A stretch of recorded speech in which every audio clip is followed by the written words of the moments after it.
Hey, what's up guys, BoHD here. Now the Pixel 4a, it was leaked and rumored left and right for months and months, but Google wasn't able to launch it due to world events like COVID-19. In fact, for a while it seemed like Google wasn't going to launch this phone at all, but thankfully they did, and I got one, and I've been using it ever since. The TLDR version is that this is one of the best budget smartphones of 2020, and it's worth it if you don't care about the slightly boring design, the lack of wireless charging, and lack of water resistance. If you don't care about those things, get this phone. The Pixel 4a, it strongly resembles the Nexus 5 from way back in the day. It has a no-frills plastic design with one camera sensor and a strong emphasis on the software. We do have a headphone port, which is pretty nice to have, not gonna lie. A rear-facing fingerprint scanner that's fairly quick and consistent and is especially nice to have these days since it'll work regardless of whether you're wearing a mask or not, which you should be wearing a mask, by the way.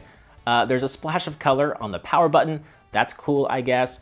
The plastic body does pick up some smudges, but it can take a beating. I've actually thrown it around quite a bit unintentionally. It slips out of my pocket at least once a day because it's pretty slippery, but it hasn't taken too much visible damage, so that's good. And honestly, it doesn't feel too bad. It feels pretty good in the hand considering it's made of plastic.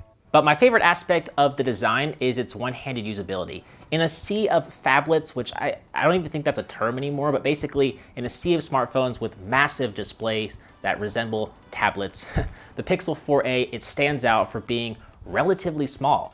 And there's not a ton of options out there for people who like smaller phones. So if you're one of those people, I think you will like the Pixel 4a. If you're not, well, you're kind of out of luck. There's not a Pixel 4a XL variant this year, so yeah.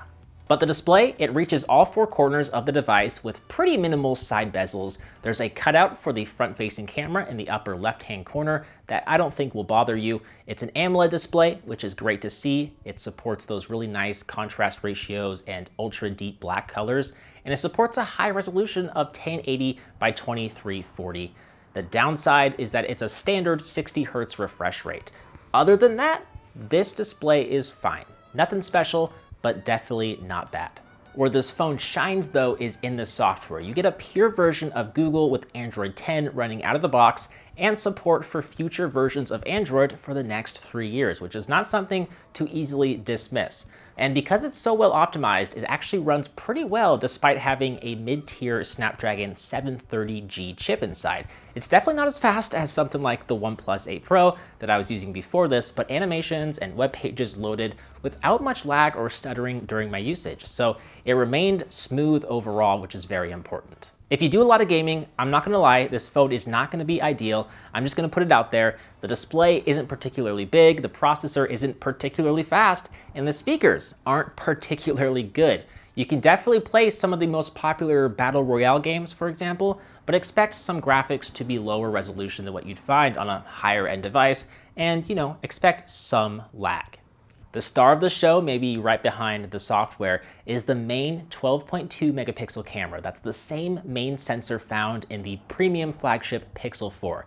I've tested it in a variety of conditions and it's delivered some great results that are a bit on the punchy side of the spectrum, but look great nonetheless.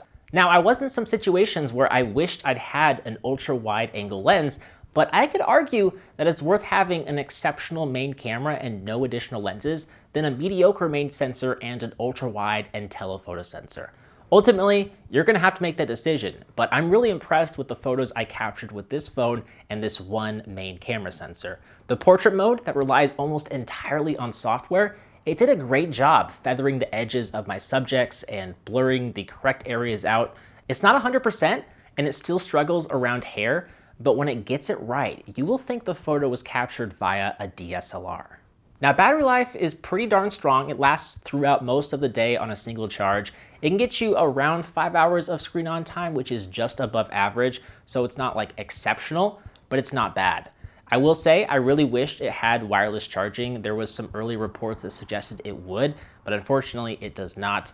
That would be the cherry on top for someone like myself who has to dust off their USB-C cables every time I use a phone without wireless charging. So that's kind of a bummer.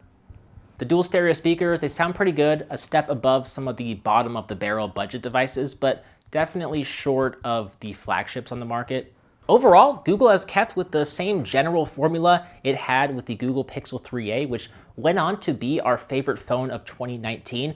This is a very good phone that could absolutely be worth it if you value the software and the capabilities of the main camera, but it doesn't have quite the same appeal as the Pixel 3a in my opinion. And that's really just because it hasn't really upped the ante for 2020 by including like another highly requested feature like it did last year when it brought over the same camera as the flagship Pixel 3. I think the one feature that would have really upped the appeal factor for me would be to bring wireless charging, especially for a device that costs $349. But sadly, it does not have wireless charging. With that said though, they are launching this phone for $349, which is $50 less than the Pixel 3a when it was first launched. So I honestly can't complain too much. I think wireless charging would have been great, but I don't know, 50 bucks in my pocket is also pretty nice too. But once again, this is one of the very best budget phones of 2020, and it's definitely worth it if you, like I said, don't care about the slightly boring design, lack of wireless charging, and lack of water resistance. So if you're interested in this device, I'll place a link down below in the description. With that said, I'm Beau HD from PhoneDoug.com. Hope you enjoyed this video. Thank you for watching, and I'll see you right back here in the next one. See ya.